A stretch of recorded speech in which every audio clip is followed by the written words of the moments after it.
La afasia de Wernicke ha sido denominada como afasia sensorial, afasia receptiva, afasia central y muchos otros nombres.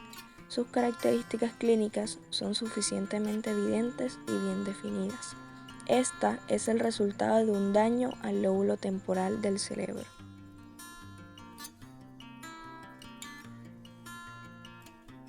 Características básicas del lenguaje. El lenguaje conversacional fluente, parafásico, la comprensión del lenguaje en esta cuestión es anormal, la repetición del mismo lenguaje también es anormal, señalar es anormal, denominar es anormal, la lectura en voz alta es relativamente de normal a anormal, la lectura de comprensión también es relativamente de normal a anormal, la escritura de estos pacientes es anormal. Los signos neurológicos asociados a esta es que el sistema motor es normal, la disartria es ausente, la pérdida de sensibilidad es ausente, la apraxia es ausente, el campo visual es normal y la agnosia visual está ausente. Buenos días, compañeros y profesora. Mi nombre es Génesis Angulo García y hoy vengo a hablarles sobre el lenguaje expresivo en la afasia de Wernicke. El lenguaje expresivo en la afasia de Wernicke tiene una fluidez normal y aún puede existir un número excesivo de palabras por minuto. Puede observarse un incremento en su lenguaje por adición de sílabas a las palabras y de palabras a las frases. La producción puede ser tan excesiva que el paciente continúa hablando a menos de que sea interrumpido por el examinador. Según Jacobson, en 1964, esto se debe al hecho de que se han perdido los límites de la frase y las oraciones nunca se terminan. La estructura gramatical usualmente es aceptable, aunque puede existir un número excesivo de elementos gramaticales. Otro fenómeno sobresaliente en la afasia de Wernicke es la presencia de parafasias. Las parafasias pueden ser literales o verbales y los neologismos son frecuentes. Si el lenguaje del paciente incluye un número alto de sustituciones parafásicas de los tres tipos, la producción se hace completamente incomprensible, condición que es conocida como jergafasia. Sin embargo, la jerga puede ser predominantemente literal, verbal o neologística. Usualmente se encuentran los tres tipos de sustituciones en una proporción variable. Jergafasia es un término descriptivo y no exactamente un síndrome afásico. Cabe recalcar que en este tipo de afasia el defecto es básicamente en la comprensión del lenguaje oral. En casos extremos, el paciente simplemente no entiende nada, más comúnmente se encuentra cierto nivel de comprensión limitada a palabras simples o a frases sencillas. Habitualmente, el paciente puede comprender varias palabras cuando se le presentan, pero si se incrementa el número de palabras, no logra una comprensión adicional y por el contrario, cesa su comprensión de los elementos iniciales. El paciente logra seguir un tópico particular, pero si el tópico se cambia, su comprensión cae y solo después de cierto tiempo adquiere de nuevo cierta comprensión. Muchos pacientes con afasia de Wernicke fallan en algunas tareas de comprensión y presentan una ejecución superior en otras. La calidad de la ejecución puede variar de un paciente a otro, pero curiosamente la mayoría de los pacientes con afasia de Wernicke logran ejecutar órdenes que se refieran a movimientos corporales. Estos pacientes pueden fallar o fracasar al momento de pedirles que denominen objetos, partes del cuerpo, etc., presentados visualmente. En ocasiones presentan respuestas francamente parafásicas. Señalar es usualmente más fácil que denominar. La lectura se encuentra frecuentemente alterada de manera paralela a su defecto en la comprensión del lenguaje oral. Muchos investigadores han enfatizado la variación en el defecto en la comprensión entre el lenguaje oral y el lenguaje escrito.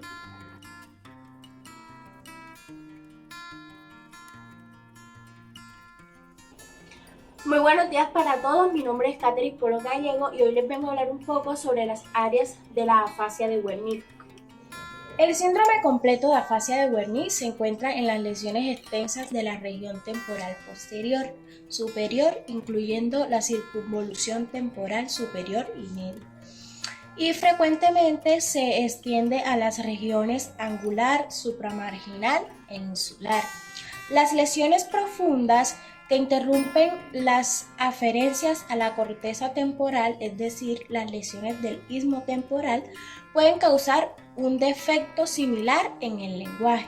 En la práctica, muchas afasias consideradas como afasia de Wernicke muestran un daño estructural que supera la extensión del área de Wernicke. Debido a la variabilidad anatómica y clínica de la afasia de Wernicke, es posible distinguir al menos dos subtipos de ellas, los cuales denominaremos simplemente como afasia de Wernicke tipo 1 y afasia de Wernicke tipo 2. El síndrome de afasia de Wernicke indica un compromiso de la región posterior de la circunvolución temporal superior y media, una área considerada como corteza auditiva de asociación y frecuentemente denominada área de Wernicke. Se encuentra adyacente a la corteza auditiva primaria, es decir, la circunvolución de Hirsch, lo cual puede o no estar comprometida en la afasia de Wernicke. Existe una gran variabilidad en los síntomas de este tipo de afasia, debido parcialmente a la localización precisa del daño de su extensión. Su extensión posterior aumenta la probabilidad de una afasia sensorial extrasilviana, anomia y agnosia visual.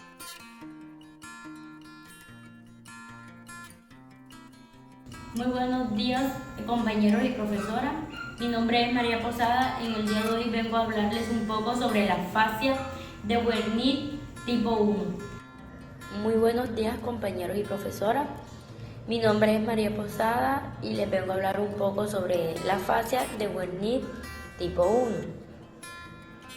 Este es conocido como síndrome insular posterismo temporal. Este trastorno ha sido conocido como afasia acústico-agnósica por Luria. Sordera las palabras por Kleist, agnosia verbal auditiva por Pinolo y corresponde a uno de los subtipos de afasia de Wernicke propuesto por Kertész y a un subtipo de afasia sensorial señalado por Heckel y Albert. La sordera a las palabras se refiere a la incapacidad de identificar los sonidos del lenguaje. Aunque la audición está conservada y el paciente es capaz de identificar sonidos significativos no verbales, el paciente no logrará comprender el lenguaje oral, ya que no puede discriminar sus componentes significativos, o sea, fonema. La lectura en voz alta y la comprensión de lectura se encuentra conservada, lo cual hace que la comunicación por escrito sea más fácil que la comunicación oral. Esto indicaría que el lenguaje mismo no está alterado, sino su reconocimiento auditivo. La escritura espontánea es normal, pero la escritura al dictado está seriamente alterada por la incapacidad para discriminar el contenido del dictado. La repetición está severamente alterada por la misma razón.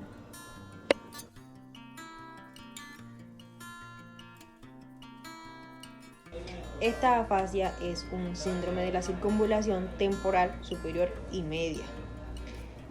Este síndrome ha sido conocido como afasia impresiva. En la afasia de Wernicke tipo 2, la producción verbal es fluida con un número normal y aún excesivo de palabras. La articulación y la prosodía son normales. La estructura gramatical es adecuada, pero puede contener un exceso de morfemas gramaticales. El contenido de la expresión verbal muestra un decremento en la significatividad y una relativa ausencia de palabras nominativas, el habla vacía. Existe una cantidad notoria de parafasias, usualmente literales, y neologismos. La comprensión es siempre deficiente, pero puede fluctuar. La repetición puede ser normal para elementos cortos, salivas, palabras, pero es siempre anormal para secuencias largas, frases y oraciones. Correspondería al segundo tipo de afasia de conducción descrito en la literatura. La lectura y la escritura paralelizan el defecto en la comprensión y la producción del lenguaje oral. La denominación está alterada y usualmente se encuentran parafasias. La presentación de claves fonológicas no facilita la recuperación de palabras. En lesiones extensas es usual encontrar una jerga fonológica.